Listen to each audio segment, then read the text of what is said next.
গতকালকে পাকিস্তান এবং ইন্ডিয়া মহিলাদের ক্রিকেট খেলা হয়েছে।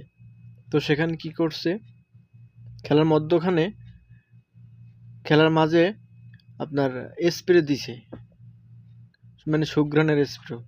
কিন্তু এটা কেন দিছে আপনারা একটু ভিডিওটা দেখুন, তারপর বলতেছি।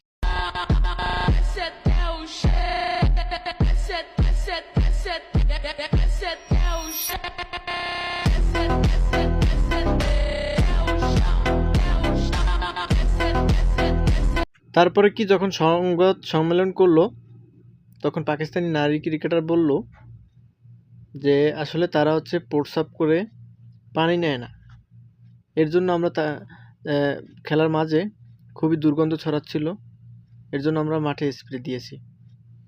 আর বলতেছে যে তারা গরুর প্রস্রাব খায়, এর জন্য তাদের প্রস্রাবে অনেক দুর্গন্ধ, এই দুর্গন্ধের কারণে মাঠে প্রচুর দুর্গন্ধ ছড়াচ্ছিল, এর জন্য আমাদের স্প্রে মারতে হয়েছে, আর না হলে আমাদের খেলাটা চালিয়ে যাওয়া খুবই কষ্টকর ছিল। আসলে এটা কি তাদের পরিকল্পিত কোনো একটা উদ্দেশ্য, নাকি আসলে এরকম কোনো দুর্ঘটনা, মানে দুর্গন্ধ হয়েছিল, এরকম কোনো ঘটনা ঘটছে কিনা আসলে এটা সঠিকভাবে দেখা উচিত। ইদানিং ভারত পাকিস্তান ম্যাচ হলে উত্তেজনাপূর্বক একটা ম্যাচ হয়, এটা সেরকমই হয়েছে।